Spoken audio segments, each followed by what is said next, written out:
दोस्तों, आज की इस वीडियो में हम बात करेंगे आखिर औरत का वह कौन सा अंग बेशर्म होकर दबाने या फिर चूसने से अचानक अपार धन की प्राप्ति होती है। लोग औरत का कौन सा अंग दबा और चूस कर अमीर बन जाते हैं। जो भी मनुष्य औरत का यह अंग दबाता या चूसता है, उसके घर में सदा मां लक्ष्मी का वास रहता है और मां लक्ष्मी की कृपा सदैव बनी रहती है। तो दोस्तों, आज की इस वीडियो में हम बताएंगे औरत का वह कौन सा अंग है जिसे हर पुरुष को दबाना या चूसना चाहिए। नमस्कार दोस्तों, आप सभी का स्वागत है आज की इस बेहद ही ज्ञानवर्धक जानकारी भरी वीडियो में। दोस्तों, आपको पता चल ही गया होगा कि आज की वीडियो में हम क्या सीखने जा रहे हैं। दोस्तों, अगर आप चैनल पर नए हो तो चैनल को सब्सक्राइब करें और हर हर महादेव लिखना ना भूले। और साथ ही इस वीडियो को जो लाइक और सब्सक्राइब करेगा, लक्ष्मी माँ उसके घर पर सदा कृपा दृष्टि बनाए रखे। दोस्तों, एक बार की बात है, एक गांव में शिव नाम का व्यक्ति रहा करता था। वह अपनी पत्नी से बहुत ज्यादा परेशान था क्योंकि उसकी पत्नी बात बात पर हमेशा उसे ताना मारा करती थी कि तुम्हारे पास है ही क्या, घर में खाने तक को कुछ नहीं है। दोस्तों, उसके घर में बिल्कुल कंगाली छाई हुई थी। एक भी रुपया नहीं था और उसके घर में खाने के लिए अन्न का एक दाना तक नहीं था। दोस्तों, एक तो घर में खाना नहीं था, ऊपर से पत्नी का ताना। वह बहुत परेशान हो गया। उसे समझ ही नहीं आ रहा था कि मैं क्या करूं। एक दिन की बात है, शिव अपने घर से एक सुनसान रास्ते पर निकल गया। वह उस सुनसान रास्ते पर चल ही रहा था कि उसे एक साधु तपस्या करते हुए दिखाई दिए।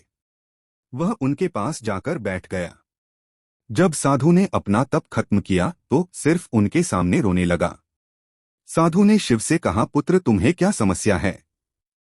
तुम क्यों रो रहे हो? आखिर क्या परेशानी है तुम्हें? तब शिव ने साधु महाराज से कहा, हे महाराज, मेरी एक पत्नी है जो कि मुझे रोजाना ताना मारती है। मैं बहुत गरीब हूं तो मैं क्या करूं? कितना भी कुछ कर लूं लेकिन धन ही नहीं कमा पाता हूं। अभी तक एक छोटा सा धंधा था, वह भी पत्नी के क्लेश की वजह से चौपट हो गया। वह दिन रात मुझसे झगड़ा करते रहती है। अब तो मैं दाने दाने के लिए परेशान हो गया हूं। हमारे घर में खाने के लिए कुछ भी नहीं है। इसके अलावा पहनने के लिए कपड़े भी नहीं है। लेकिन मैं अपनी पत्नी को समझता हूं कि वह मुझे ताने ना मारे और मुझसे झगड़ा ना करे, लेकिन वह बिल्कुल भी नहीं मानती। साधु जी, इसी वजह से मैं बहुत ज्यादा परेशान हो गया हूं। इसी वजह से मैं घर छोड़कर यहाँ आया हूँ। वे साधु जी कहते हैं, रो मत बेटा, मैं तुम्हें यह काम बताने जा रहा हूँ। तुम्हें औरत का सिर्फ यह अंग बेशर्म होकर कर दबाना या चूस लेना है। अचानक तुम्हारे घर में धन की प्राप्ति हो जाएगी। तुम देखते ही देखते बहुत अमीर बन जाओगे। साधु जी कहते हैं, जो भी पुरुष औरतों का यह अंग दबाता या चूसता है, उसके घर में कभी भी धन की कमी नहीं रहती है और ना ही उसके घर में कभी लड़ाई होती है, या जो भी व्यापार करता है उसमें हमेशा तरक्की होती है। साधु जी कहते हैं, अब मैं तुमको औरत का वह अंग बताने जा रहा हूँ। इसे ध्यान से सुनना और अपने जीवन में इस पर जोर करना। तब शिव साधु जी महाराज की बातें बहुत गौर से सुनता है और कहता है, जितना जल्दी हो सके मुझे यह बता दो। दोस्तों, तभी साधु जी महाराज उस आदमी को एक कहानी सुनाते हैं और बताते हैं, एक नगर में एक किसान रहता था। उसके बहुत सारे खेत थे जिस पर वह दिन रात मेहनत करता था। उसके घर में किसान और उसकी पत्नी रहा करते थे। उस किसान और उसकी पत्नी ने आपस में बहुत ज्यादा प्रेम था। उसके घर में किसी भी प्रकार की लड़ाई झगड़ा या किसी भी प्रकार का क्लेश नहीं होता था। इसी वजह से उसके घर में सदैव मां लक्ष्मी का वास रहता था और उसके खेतों में इतनी ज्यादा पैदावार होती थी कि वह दिन प्रतिदिन और अमीर होता जा रहा था। उस किसान और उसकी पत्नी में इतना प्रेम था कि आसपास के लोग उन्हें देखकर जलते थे। धीरे धीरे उसके पूरे गांव के लोग जान गए, किसान और उसकी पत्नी में बहुत ज्यादा प्रेम है। धीरे धीरे यह बात उस नगर के राजा तक पहुंच गई। दोस्तों, किसान और उसकी पत्नी की बात जब राजा के पास पहुंचती है तो राजा भी उसके प्रेम की काफी ज्यादा तारीफ करते हैं। वह सभी से बताते हैं कि हमारे नगर में एक किसान और उसकी पत्नी रहते हैं जिनमें कभी भी लड़ाई झगड़े नहीं होते। उन दोनों में आपस में इतना प्रेम है कि मैंने ऐसा अपनी जिंदगी में कभी भी नहीं देखा। एक बार की बात है, राजा पूरे नगर में ढिंढोरा पिटवाते हैं कि इस नगर में जितने भी लोग हैं वह सभी अपने घर में घी का दिया जलाएंगे। राजा की पत्नी पूछती है कि आप ऐसा क्यों कर रहे हैं? सबके घर में घी का दिया क्यों जलवा रहे हैं? राजा अपनी पत्नी की बात सुनकर कहते हैं, दीपक प्यार की निशानी होता है।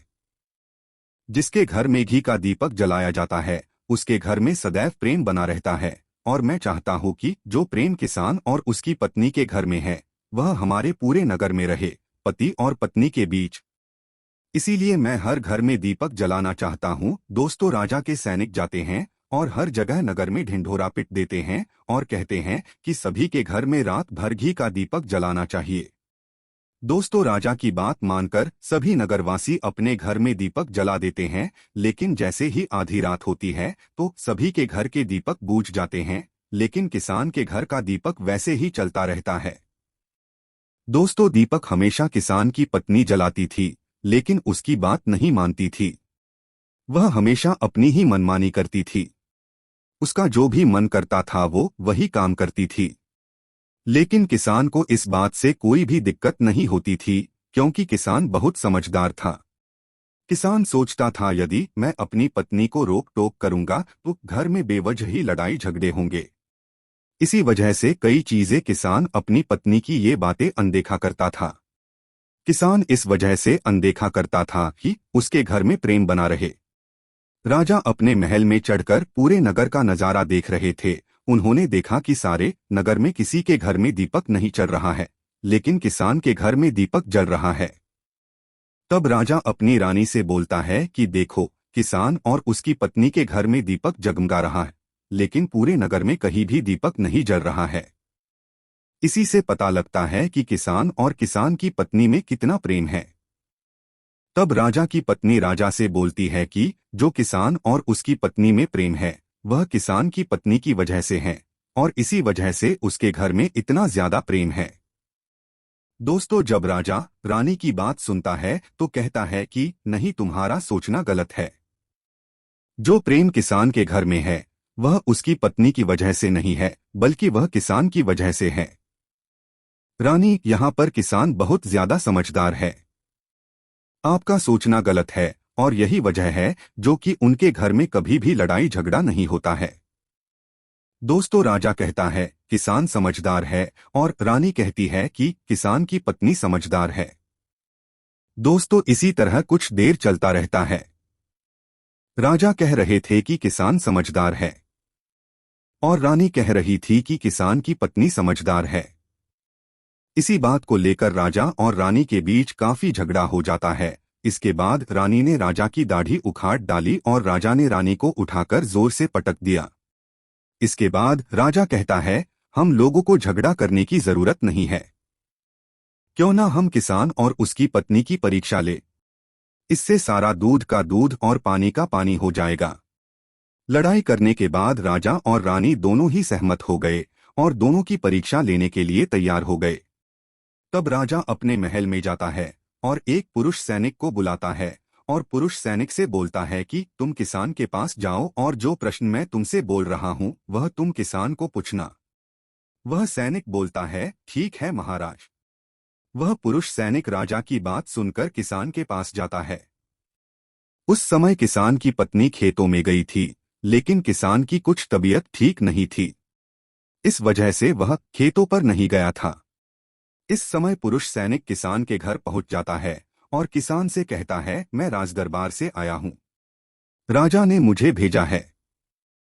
दोस्तों, किसान कहता है, बताइए मैं आपकी क्या सेवा कर सकता हूं? आप बैठ जाइए, मैं आपके लिए पानी लेकर आता हूं।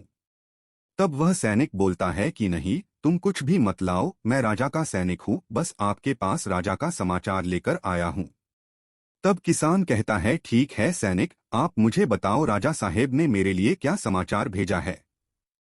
सैनिक कहता है, किसान, राजा साहेब ने यह बोला है कि यदि तुम अपनी पत्नी को छोड़ देते हो तो राजा जी आपको बहुत सारे हीरे जेवर और साथ में तुम्हारे जमीन से 2 गुना ज्यादा जमीन राजा जी आपको भेंट में दे देंगे। इसके अलावा राजमहल का भी आधा हिस्सा आपको दिया जाएगा। लेकिन जो किसान ने जवाब दिया वह सुनने लायक है। किसान ने कहा, राजा जी, अपना पूरा महल मुझे क्यों ना दे दे, लेकिन मैं अपनी पत्नी को नहीं छोड़ूंगा। जाओ और अपने राजा से यह कह दो कि किसान ने ऐसा कहा है। सैनिक जाता है और राजा को सारी बातें बताता है। इस समय रानी वहां पर सैनिक की बात सुन रही थी। सुनने के बाद रानी ने कहा, आपने किसान की तो परीक्षा ले ली, लेकिन किसान की पत्नी की परीक्षा नहीं ली। इस तरह से हम कैसे पता कर सकते हैं कि कौन समझदार है। इसके बाद रानी ने कहा, अब मैं भी किसान की पत्नी की परीक्षा लेना चाहती हूँ। जब दोनों की परीक्षा हो जाएगी तभी तो पता चलेगा कि कौन समझदार है। फिर रानी ने भी एक सैनिक बुलाया और कहा, मेरी बात किसान की पत्नी को बोलना और याद रखना। यह बात तभी बताना जब किसान वहां पर ना हो। सैनिक ने पूछा कि रानी, क्या बात बतानी है, वह तो बताओ। तो रानी ने सैनिक को सारी बात बता दी। सैनिक किसान के घर जाता है और उसके घर में आवाज लगाता है तो उसके घर से किसान की पत्नी निकल कर आती है और कहती है, बताओ क्या हुआ, क्यों आवाज दे रहे हो। तो सैनिक ने कहा कि राजमहल से आया हूं, मुझे रानी ने भेजा है। किसान की पत्नी ने कहा, बताओ किस लिए आए हो। तब सैनिक ने कहा, रानी ने बोला, यदि तुम अपने पति किसान को मार देती हो तो आपको बहुत सारे हीरे और जेवर रानी आपको देंगी और साथ में राजमहल का भी आधा हिस्सा आपको मिलेगा। इसके अलावा जितनी भी आपकी जमीन है वह तो आपकी ही रहेगी, लेकिन उसकी दोगुना जमीन भी रानी आपको देंगी। यह बात सुनकर किसान की पत्नी तैयार हो जाती है और कहती है, ठीक है, यदि मुझे इतना कुछ रानी साहिबा देंगी तो मुझे मंजूर है, मैं अपने पति को मार दूंगी। तब सैनिक पूछता है कि रानी को कैसे पता चलेगा कि आपने अपने पति को मार दिया है। तभी किसान की पत्नी बोलती है कि मेरे घर में जो दीपक जल रहा है, जब मैं किसान को मार दूंगी तो उसे बुझा दूंगी, तभी आपको पता चल जाएगा कि मैंने किसान को मार दिया। अब सैनिक किसान की पत्नी की बात सुनकर राजमहल जाता है और रानी को सारी बात बता देता है। किसान की पत्नी की बात सुनकर रानी तो बहुत अचंभित हो जाती है। राजा और रानी को स्त्री जात से बहुत नफरत होने लगती है। उसी समय राजा अपने नगर के सभी लोगों को बुलाता है और कहता है कि मैं चाहता हूं कि मेरे और मेरी पत्नी की वजह से किसान की जान न जाए। तुम लोग ऐसा करो, उस किसान के घर जाओ और सारी बातें बता दो और उस किसान को बचा लो, वरना किसान की पत्नी उसे मार देगी। इधर सैनिक किसान के घर जाते हैं और सोचते हैं कि किसान की पत्नी किसान को रात में मारेगी और दिया बुझाएगी। इससे पहले ही हम किसान के घर में पहुंच जाते हैं और किसान को बचाते हैं। दोस्तों, जैसे ही राजा के सैनिक किसान के घर पहुंचते हैं तो देखते हैं कि किसान तो मरा पड़ा हुआ है। तो सैनिक किसान की पत्नी से बोलते हैं कि तुमको तो किसान को रात में मारने के लिए बोला गया था, लेकिन आपने अभी किसान को क्यों मार दिया। तब वह किसान की पत्नी बोलती है कि किसान को तो मुझे मारना ही था, रात में तो सिर्फ मुझे दिया ही बुझाना था, इसलिए किसान को तो मैंने दिन में ही मार दिया। सभी सैनिक तुरंत ही किसान के घर से दौड़े दौड़े जाते हैं और राजा रानी को सारी बातें बताते हैं। राजा और रानी दोनों क्रोध से आग बबूला हो जाते हैं। इसके बाद राजा और रानी किसान की पत्नी को बंदी बनाकर लाने के लिए अपने सैनिक से कहते हैं। सैनिक जाते हैं, किसान की पत्नी को बंदी बनाकर लाते हैं। राजा किसान की पत्नी से पूछता है कि ऐसा उसने क्यों किया। तुम लालची औरत हो, तुम्हें पैसों से ज्यादा प्यार है। तभी किसान की पत्नी ने जवाब दिया और बताया कि मुझे तो किसान को पहले से ही मारना था, वो तो मैं कोई बहाना ढूंढ रही थी, क्योंकि किसान की आदत बहुत ही खराब थी, वह मेरे साथ बहुत खराब व्यवहार करता था।